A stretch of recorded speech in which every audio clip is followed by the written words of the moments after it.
একটা আশ্চর্যের বিষয় বলবো, ছোটবেলায় টম অ্যান্ড জেরি দেখার সময় আমরা প্রায়ই এই মহিলাটিকে ঠিকই দেখেছি। হ্যাঁ, তিনি হলেন টমের মালিক, যাকে দেখে টম অনেক ভয় পায়। কিন্তু খেয়াল করার মতো বিষয় হলো, তার চেহারা কখনো সিরিজের মধ্যে দেখানোই হয়নি। আর প্রশ্ন জাগে, কেন তার চেহারা কখনো দেখানো হয় না কেন? তার চেহারা কি এতটাই ভয়ঙ্কর যে স্ক্রিনের সামনে প্রেজেন্ট করলে একটা বড় বিপদ হয়ে যাবে? অনেক খোঁজাখুঁজি করেছি এর পেছনের বিভিন্ন কারণ জানতে, এবং একটি এপিসোডও খুঁজে পেয়েছি যেখানে তার চেহারা 1 সেকেন্ডের জন্য হলেও দেখানো হয়েছে। চলো আজকের ভিডিওতে তার ফেস রিভিল করব এবং কিছু কারণও জানবো। সবাইকে স্বাগতম কোয়েশ্চেন্স অফ কার্টুন সিরিজের এপিসোড 1-এ।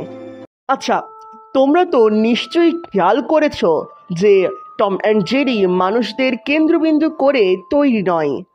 এই সিরিজটি মূলত বিড়াল আর ইঁদুরের দৃষ্টিভঙ্গির ওপর তৈরি। আর যেখানে মেইন ফোকাসই একটা ইঁদুর এবং একটা বিড়াল, সেখানে মানুষের চেহারা দেখানোর কোনো দরকারই বা কী? আর এই কারণেই টম অ্যান্ড জেরির মধ্যে তার চেহারা দেখানো হতো না, কারণ সে খুবই সামান্য একজন চরিত্র। মূল চরিত্র তো আমাদের টম অ্যান্ড জেরি। তবে এটার পিছনে আরও একটা কারণ ছিল। পুরোনো আমলের অ্যানিমেশনের খরচটা একটু বেশিই ছিল। এটি 7 মিনিটের দৈর্ঘ্যের কার্টুন বানাতে অনেক সময় লেগে যেত, আর খরচও হতো সেই রকম। হিউম্যান টাইপের ক্যারেক্টারগুলোর মুখের অঙ্গভঙ্গি আঁকতে সময় লাগতো, আর খরচও একটু বেশি লাগতো। তাই একটু কম্প্রোমাইজ করে তার মুখ কখনো দেখানোই হয়নি। এতে করে খরচও বাঁচল। তবে খরচ বাঁচার সাথে সাথে একটি রহস্যও তৈরি করেছিল তারা। যখন টমের মালিক স্ক্রিনের সামনে আসতো, তখন আমাদের মনে একটি রহস্য তৈরি হতো। মানে, সে আসলে কীরকম দেখতে? যেমনটা জানার জন্য এই ভিডিওটা দেখছো তোমরা।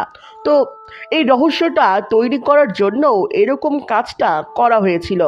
তবে এই রহস্যের একসময় অবসান ঘটলই, এবং সেটা ঘটল 1950 সালের টম অ্যান্ড জেরি শর্ট ফিল্মের স্যাটারডে ইভিনিং পুসে।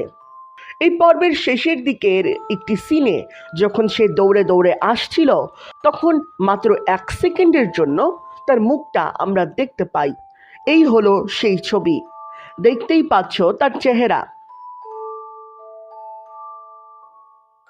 যাই হোক, এই ছবি খুঁজতে খুঁজতে মানুষের প্রায় বছর পেরিয়ে গেছে, এবং অবশেষে ইন্টারনেটে অনেক কষ্ট করে তার ছবি পাওয়া গিয়েছিল। তবে ইন্টারেস্টিং বিষয় হলো, টমের মালিককে নিয়ে কন্ট্রোভার্সিও অনেকবারই হয়েছিল। যাই হোক, টম অ্যান্ড জেরি কেন কথা বলে না, তার উত্তর জানতে চাইলে মাঝখানে আসা ভিডিওটিতে ক্লিক করো। তাহলে আমি দেখা করছি নেক্সট ভিডিওতে।